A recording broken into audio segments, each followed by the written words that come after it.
नमस्कार दोस्तों, स्वागत है आपका डी के गुरुजी स्टडी पॉइंट में। आज के शॉर्ट हैंड की डिक्टेशन की स्पीड होगी 80 वर्ड प्रति मिनट। डिक्टेशन स्टार्ट होगी 5 सेकंड बाद। Dictation start. उपसभापति महोदय, रुपये के मूल्य में जो परिवर्तन हुआ है उससे अनावश्यक चीज़ों के आयात को घटाने में सरलता होगी और हमारी मुद्रा के भविष्य के बारे में जो विश्व भर में गलत फहमियाँ फैल रही थी वह दूर हो जाएगी। हमारे जो भाई बहन बाहर हैं जिनको हम NRI कहते हैं, उनके मन में विश्वास उत्पन्न हो जाएगा और हमारे बैंकों में अपना धन रखने में वे फिर कोई आनाकानी नहीं करेंगे। इसके साथ साथ हमने देश की व्यापार नीति में बुनियादी परिवर्तन शुरू किए हैं। इन परिवर्तनों का मूल मंत्र सीधा साधा है। हम कहना चाहते हैं कि यदि निर्यात नहीं करते तो आज आयात भी नहीं कर सकते। हमने लाइसेंस में बहुत कटौती की है क्योंकि निर्यात में इनसे काफ़ी रुकावट होती थी। निर्यात में नकद सहायता हमने बंद कर दी क्योंकि यह पैसा अब उन लोगों को देना आवश्यक नहीं था। इसी पैसे को हम कल्याण के कार्य में खर्च कर सकते हैं, रोजगार उपलब्ध कराने के कामों में खर्च कर सकते हैं और उसका सदुपयोग और क्षेत्रों में कर सकते हैं। पैराग्राफ।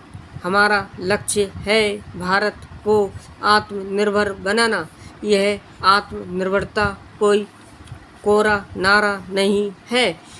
इसका अर्थ यही है कि निर्यात से आवश्यकताएं और उसी कमाई से आयात की ज़रूरत पूरी करिए।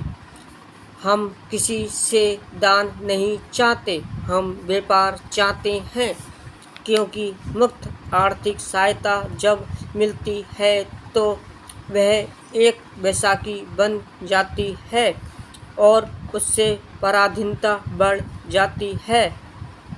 हम जब व्यापार करते हैं तो हम आत्मनिर्भर बनते हैं और भारत, आप जानते हैं, हजारों वर्षों से व्यापार करता रहा है। राजीव गांधी ने वर्ष 1984 में सत्ता ग्रहण की थी। उन्होंने फौरन यह पता लगाया कि हमारे सोचने और काम करने के पुराने तौर तरीके एकदम बदलने चाहिए, तभी हमारे देश में प्रगति होगी। बुनियादी आर्थिक परिवर्तन और सुधार अत्यंत आवश्यक हैं। उन्होंने इससे समझा और जिस काम को उन्होंने शुरू किया हम उसी को तेज़ी से आगे बढ़ा रहे हैं। मैंने अपने पहले भाषण में आपके सामने एक कार्यसूची की रूपरेखा रखी थी। 24 जुलाई को हमारा बजट संसद के सामने आएगा।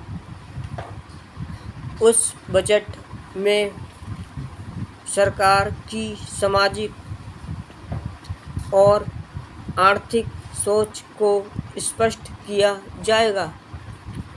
उसकी कुछ झांकियां हमारे उठाए गए कदमों में भी आपको मिल सकती है।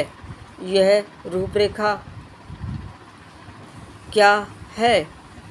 मोटे तौर पर मैं आपके सामने 2-3 विषय रखना चाहता हूँ। हम समझते हैं कि आर्थिक गतिविधि को रोकने वाले कुछ नियम और विनियम हमारे देश में बहुत समय से चल रहे हैं। Full stop. अगर आपको डिक्टेशन पसंद आई हो तो सब्सक्राइब और लाइक करिए। धन्यवाद।